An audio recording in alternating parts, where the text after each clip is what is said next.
నమస్తే రమగారు. నమస్తే జయ. రమగారు, ప్రతి మనిషికి ఏదో ఒకటి చిన్న చితక కష్టం ఉంటుంది, సుఖం ఉంటుంది, సంతోషాలు ఉంటాయి, బాధలు ఉంటాయి. అవే కదా జీవితం అంటే. సంతోషాన్ని తీసుకుంటాం, ఎంజాయ్ చేస్తాం, అవసరమైతే 10 మందికి చెప్తాం, లేకపోతే మనం ఒక్కరమే ఎంజాయ్ చేస్తూ ఉంటాం. కానీ బాధలు కష్టాలు వచ్చేసరికి 10 మందికి చెప్పేసుకోవాలి, ప్రతి ఒక్కరి దగ్గర మన బాధని వెలగక్కుకోవాలని చూస్తూ ఉంటాం. వాళ్ళ సింపతిని కొన్నిసార్లు ఎక్స్పెక్ట్ చేస్తాము, తర్వాత వాళ్ళ సలహాలు తీసుకుంటామో తీసుకోమో తెలియదు, కానీ మన బాధను మాత్రం చెప్పేసి చెప్పి చెప్పి చెప్పి వారికి విసుగు కలిగేలాగా, ఎవరైతే వింటారో వారికి విసుగు కలిగేలాగా క్రియేట్ చేసుకుంటాం. ఈ కష్టానికి బాధకి సంబంధించి మన ప్రయత్నం ఎంతవరకు జరుగుతోంది, వీటి నుంచి తప్పించుకోవడానికి మనం ఏం చెయ్యాలి అనే ఆలోచన చాలా తక్కువ ఉంటుంది రమ్మగారు. బహుశా మీరు చాలా మందిని వినుంటారు. ఉక్రోషము ఆక్రోశము ఈ రెండు ఉంటాయి. ఇప్పుడు సాధారణంగా ఇలాంటివి ఎప్పుడు ఉంటాయి జయ, జీవితంలో మనం అనుకున్నట్టుగా జరగకపోతే, అనుకున్న రకంగా జీవితం లేకపోతే, దానికి ఎవరైనా కారణం అవుతున్నారని అనిపిస్తే మనం ఆ ఉక్రోషాన్ని తట్టుకోలేకపోతాం. రమ్మగారు, అసలు ఎవరికైనా కూడా మనం ఏది అనుకుంటే అది అలానే జరిగిపోతుందా? జరగదు. ఎలా జరుగుతుంది? ఇప్పుడు నేను అక్కడికి వెళ్ళాలంటే నేను అక్కడికి వెళ్తా, నన్ను ఒకళ్ళు తీసుకెళ్ళాలనుకో నేనే వెళ్ళటం వేరు. అంతే కదా. జీవితంలో మనం చాలా వ్యవహారాలు ఎలా ఉంటాయంటే ఒక గ్రూప్ తోటి కలిసి ఉంటాయి. హస్బెండ్ అండ్ వైఫ్, అత్త మామ, ఆడపడుచు, లేకపోతే తోడుకోడలు, ఓ బావ మరిది, పిల్లలు, మన అమ్మ నాన్న, మన మేనమామ మేనత్త, ఇలా గుంపులతోటే సాధారణంగా కలిసి ఉంటాయి. ఇది జీవితం. ఒకవేళ బిజినెస్ ఉద్యోగము అనుకో, ఓ ప్రాజెక్టు, ఓ టీం వర్క్, టీంకి ఇంతమంది గుంపంతా పని చేయాల్సిందేగా. వీళ్ళల్లో ఎవరైనా ఒకళ్ళు సరిగ్గా ఉన్నా లేకపోయినా, ఒకళ్ళ వల్ల లేట్ అయినా అక్కడ అదేదో ఆగిపోతుంది. మనం ఎవడో ఒకరిని బ్లేమ్ చేస్తాం. ఇది తప్పదు. కాకపోతే ఏంటంటే కంటిన్యూస్ బ్లేమింగ్ వల్ల, ఎంతసేపు దాని గురించే మాట్లాడడం వల్ల ఆ ఆక్రోశాన్ని ఉక్రోషాన్ని వెడల్గక్కుతూ ఎన్ని సంవత్సరాలైనా సరే, అప్పుడు అలా చేశారు, ఇప్పుడు ఇలా చేశారు, అప్పుడు అలా అయింది, వాడు అలా చేయకపోతే ఇలా అయ్యేది, ఇలా చెప్పుకోవటం వల్ల ఏమైనా ప్రయోజనం ఉందా అని ఆలోచించాలి. ఎప్పుడు వెనక దాని గురించే మాట్లాడుకుంటే మనం ముందడుగు ఎప్పుడు వేస్తాం? ముందడుగు వేయము. అసలు ముందు మిమ్మల్ని మీరు ఎంత కష్టపడి మోసుకోవాల్సి వస్తుందో అది అసలు గుర్తించలేకపోతాం రమ్మగారు. చాలా వ్యాలిడ్ పాయింట్. అసలు ఎంత మోతో చేయ మన శరీరపు బరువు కంటే కూడా ఈ లో బరువు ఉంది చూసావా, మనం మార్చలేని విషయాలని వదిలిపెట్టేయటం నేర్చుకోవాలి. బా సూపర్ అండి. మరి వదిలిపెట్టద్దు, నువ్వు వదలవు, పట్టుకుంటావు, చెప్తావు ఆక్రోశం వెళ్ళకక్కుతావు, కచ్చ మండిపోతూ ఉంటుంది నీకు. దానివల్ల ఏం ప్రయోజనం ఉంది? మండితే ఇప్పుడు ఏ కట్టెకి నిప్పుంటే అదే కదా కాలుతుంది. అది నువ్వు మండుతూ ఉంటే ఎవరు కాలిపోతారు అందులో? మన శరీరమే కదా ఉంది లోపల. మన ఆరోగ్యం, మన మనస్సు, మన అవయవాలు, మనశ్శాంతి, మన తాలూకు భవిష్యత్తు, దాంతోపాటు మనతో క్లోజ్గా ఉండేవాళ్ళు ఉంటారు చూసావా, మన పిల్లలు, మన భర్త, లేదా మన ఆఫీస్ కొలీగ్స్, మనతో పాటు పనిచేసేవాళ్ళు, వీళ్ళంతా సఫర్ అవుతూ ఉంటారు. ఏంటి రమ్మగారు, ఇప్పుడు మన ప్రభావం వల్ల మన పక్కన ఉన్న వారు కూడా సఫర్ అవుతారంటారా? ఎందుకు ఎవరు చేయ? నాకు ఎప్పుడు నిరంతరం ఉక్రోషము ఆక్రోషమే. నేను నవ్వను, హాయిగా ఉండను, దిల్ ఖోల్కే ఓపెన్గా మాట్లాడను. ప్రతిదానికి ఏదో ఒక ఎత్తిపొడుపు మాట అంటాను, సూటిపోటుగా మాట్లాడతా. అప్పుడు నువ్వు చేసావా అంటాను, నువ్వు ఏనాడైనా చేసావా అంటూ ఉంటాను. వాళ్ళకి ఏం హాయిగా ఉంటుంది? నిజమే రమ్మగారు, కష్టంగా తోస్తుంది కదా. ఎంత విసుగు పుడుతుందమ్మా, ఈ కంపెనీని భరించలేకపోతారు తెలుసా. ఈ ఉక్రోషము ఆక్రోశము ఏంటంటే ఇవి కట్టెకున్న నిప్పులు, వాటిని నీళ్లు చల్లి ఆర్పేసుకోవాలి. అది ఎలాంటి నీళ్లు చల్లాలి? జీవితం మీద ఆశ, భవిష్యత్తు మీద ఆశ, మనతో పాటు ఉన్న వాళ్ళ మీద ప్రేమ, వాళ్ళు హాయిగా ఉండాలనే ఫీల్ నీకు గనక ఉంటే నువ్వు ఈ ఉక్రోషాన్ని ఆక్రోశాన్ని తగ్గించుకుంటావు. నీకు అది లేదు, ఎంతసేపు నీగోలే, వాళ్ళు ఎరచచ్చినా సరే నీకు, నువ్వేం చేస్తావు? వండేస్తావు, పెట్టేస్తావు, తీసుకెళ్తావు, కొంటావు, అన్నీ చేస్తావు, కానీ ఏదో ఒకటి అంటూ ఉంటావు, దాన్ని అణుచుకోలేవు. ప్రతి వాళ్ళు కనెక్ట్ అవ్వాల్సిందే దేనికి. ఏదో చక్కగా బాగా చేసాం, నువ్వు పరిస్థితులు చూద్దాం, ఎలాంటి సిచ్యువేషన్స్ వస్తాయి జనరల్గా. ఒక ఫంక్షన్, అందరు వచ్చారు, చాలా రోజులైంది కదా ఇలా కలుసుకుని అన్నారు ఎవరు. అవును, కొంతమంది అవును అన్నారు, సరదాగా ఆ మధ్య కలవలేదు, కుదరలేదు అన్నారు. ఒక ఆవిడ, ఈవిడికి ఎప్పుడూ మంటగా ఉంటుంది, నేను కూడా ఇలాగే పిలిచాను, మీరు ఎవరైనా మా ఇంటికి వచ్చారేమిటి, వీళ్ళింటికి ఈవిడ పిలిచింది కాబట్టి వచ్చారు కానీ అంటుంది. తను వచ్చింది అక్కడికి, ఈ మాట అనకుండా ఉండలేరు. వీళ్ళకి ఏం గుర్తొస్తుంటుంది, నేను ఇదివరకు మా ఇంట్లో ఫంక్షన్ అప్పుడు పిలిచాను, వీళ్ళు ఎవ్వరూ రాలేదు, ఇప్పుడు నా తోడుకోడలు పిలిస్తే ఆవిడ కోసం అందరూ వచ్చారు, నేను కూడా రావాల్సి వచ్చింది. మా ఇంట్లోనే కలిసేవాళ్ళంగా ఈ గ్రూపు. ఇప్పుడు నువ్వేం చేస్తావు, ఈ హ్యాపీగా ఉన్న దాన్ని నీ లోపల ఉక్రోషంతో స్పాయిల్ చేసి పారేస్తావు. కొంతమంది సంజయ్షి చెప్తారు అప్పుడు కుదరలేదని, అదని ఇదని. నువ్వు బాగా పిలవలేదని చెప్తారు కొంతమంది. నువ్వు ఫోన్ చేసావు, ఫంక్షన్ పెట్టుకుంటున్నానన్నావు, కానీ నువ్వు రావాలి తప్పకుండా, నన్ను పిలిచేవా, నువ్వు వెంటనే యుద్ధం వచ్చేస్తుంది. అంతేగా, అందరూ కామ్గా ఊరుకోలేకపోతారు గారమ్మ, ఊరుకోలేరు. ఇదొకటి.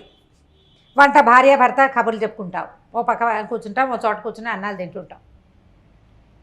ఈ కూర చాలా బాగుంది అనో, లేదా బాగుందని, బాగుందా అని అడిగి ఆయన బాగానే ఉంది అంటే, అదే మీ అమ్మకైతే ఎంత బాగుందో అమ్మ అని చెప్తావు, కానీ నాకు చెప్తావా నువ్వు?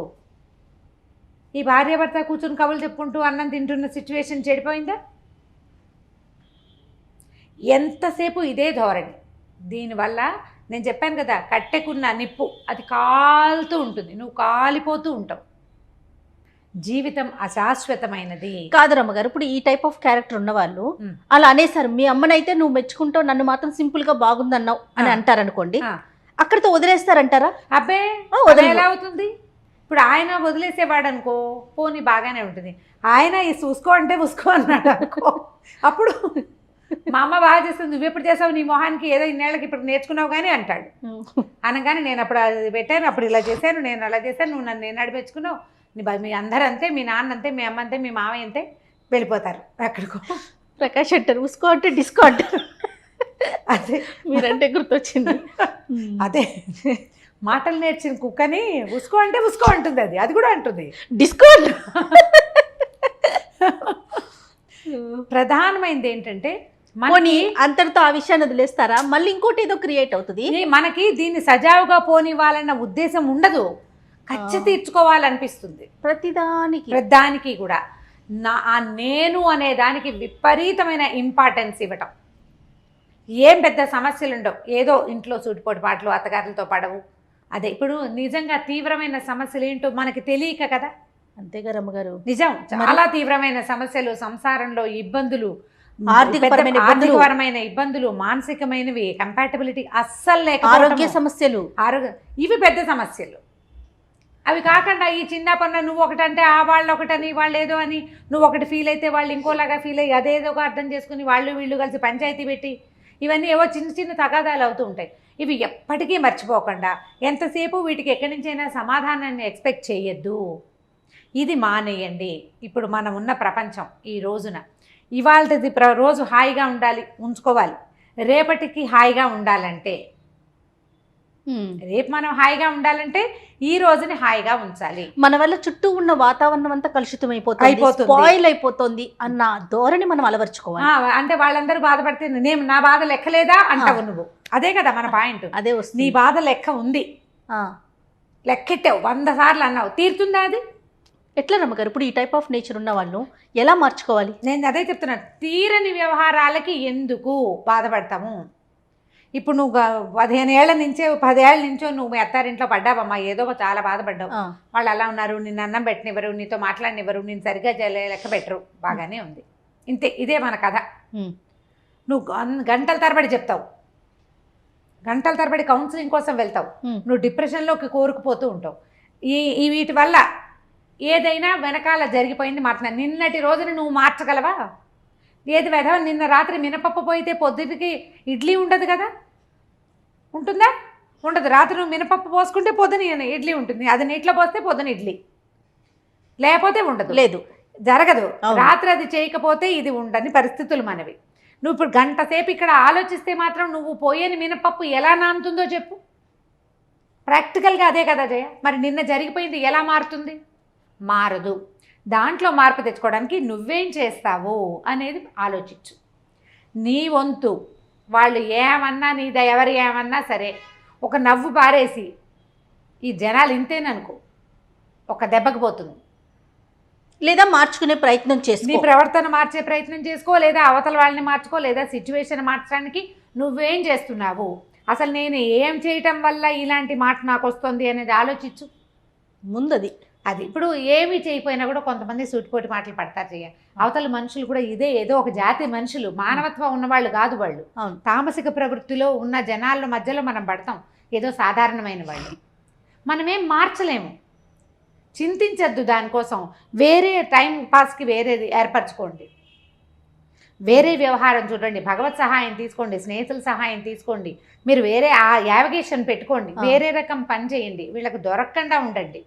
ఒకవేళ దొరికినా ఏదైనా అన్నా కూడా వీళ్ళు ఇంతేనని వదిలేయండి. అది కష్టమే కానీ తప్పదు కదా, అంతేనా రమగారు? అలవర్చుకోవాలి. నువ్వు మార్చుకున్నావా హాయిగా ఉంటావు. నువ్వు వాళ్ళు ఏమన్నా నువ్వు తిరగబడవు, ఏమీ చేయబోతే నోరు మూసుకుంటారు. ఎంతసేపు ఇట్లా అంటారు జయ, అవతల నుంచి పడితే కదా. అంతేగా, నువ్వు హైఫై వేస్తావు, ఇట్లా అంటావు, వాడు చేయెత్తడు 10 సార్లు అన్నాక నీకే అనిపిస్తుంది మానుకుంటావు చచ్చినట్టు. వాళ్ళు కూడా అలాగే మానుతారు. కొంతకాలం సమయం తీసుకోవాలి. నాకే ఈ కష్టాలు వచ్చినాయి, నేనే ఎందుకు పడుతున్నాను, నాకే ఈ బాధలు ఎందుకు వచ్చినాయి అనుకోవటం, సెల్ఫ్ సెంటర్డ్గా నేను అనుకున్నదే జరగాలనుకోవటం, ఈ 2 జీవితంలో తగ్గించుకోవాలి. అవి తగ్గించుకుంటే మీకు కంప్లైంట్స్ ఉండవు. కంప్లైంట్స్ తగ్గిపోతాయి ఆటోమేటిక్గా. జనాల మీద కంప్లైంట్లు చేయటం తగ్గించుకోండి. ఆ కంప్లైంట్స్ అనే నిప్పుకి దొరక్కండి. మీరు కంప్లైంట్ చేసినా వాళ్ళు మారరు. సినిమాటిక్గా మార్చేసే అవకాశం ఎవరికీ దొరకదు. అది లేదు, మిరాక్లస్ రెమెడీస్ దొరకవు. స్వభావాలు వాళ్ళు ఎవరు మారు. నేను మాత్రం ఎందుకు మారాలంటే నీ కర్మానుభవానికి మనం చేయగలిగేది ఏం లేదు. మనం చెప్పే విషయం అయితే అది డిసైడ్ అయిపో, సర్దుకో. ఎగ్జాక్ట్లీ ఇదే క్వశ్చన్ వస్తుంది రమ్మగారు.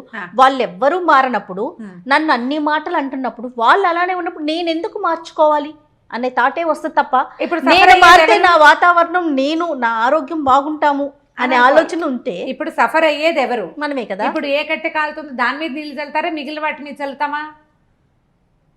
కాలేదాని మీద. వెరీ సింపుల్గా నువ్వు కాలేదాని మీద నీళ్ళు చల్లటం తెలుసుకో.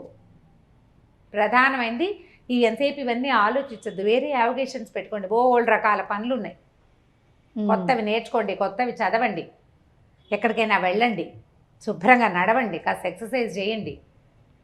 వేరే పనులు, ఒకవేళ మీకు పనులు రాకపోతే చక్కగా పని చేయటం నేర్చుకోండి. దానివల్లే మీరు ఇబ్బంది పడుతున్నారనుకో, చక్కగా పని చేయటం నేర్చుకోండి, దానికి ఎవరిదైనా సహాయం తీసుకోండి. ఈ కంప్లైంట్ ఉండదు కదా. ఒకటే మార్పు తెచ్చుకోవటం, వాళ్ళల్లో మార్పు వచ్చే విధంగా మనం ప్రవర్తించాలి, లేదా వదిలేయటం. అంతే, ఈ 2 మార్గాలు. అంతే తప్ప దాన్ని ఆలోచించి మీరు అన్నట్లుగా కాలిపోవద్దు. చెప్పుకొని అదే కాలిపోవద్దు. హాయిగా ఉండండి. మీతో ఉన్న వాళ్ళని, మీ క్లోజ్ రిలేటివ్స్ ఇంకా ఉంటారు. ఈ సూటిపోటి మాటల వాళ్ళు కాకుండా మీ సొంత పిల్లలు, సొంతంగా మీకు మీరు లేరు మరి. మనకి మనం ఉన్నాం కదా, మనకి మనం హాయిగా ఉండటానికైనా ఈ గోళాలు తగ్గించుకోవాలి. ఈ ఆక్రోశాలతోటే నీకు హాయిగా ఉందనుకో, అలా కాలుతూ ఉండటమే నీకు హాయిగా ఉంటే నువ్వు అలా ఒంటరి కట్టెగానే ఉండిపోతావు. నీకు ఎప్పుడూ కంప్లైంట్లే. నీ పిల్లలు కూడా నీతో హాయిగా ఉంటారు. వాళ్ళు ఉన్న నాళ్ళు ఉంటారు, అవకాశం దొరికితే పారిపోతారు వాళ్ళు కూడా. అవునవును, మా అమ్మ ఎప్పుడు ఇంతేనండి, వాళ్ళు పారిపోతారు. అట్లా జనాలు పారిపోయే ప్రవర్తన పెట్టుకోకండమ్మా. సాధ్యమైనంత స్థిమితంగా ఉండడానికి ప్రయత్నం చేయండి. Super. Thank you so much రమ్మగారు. నమస్తే జయ.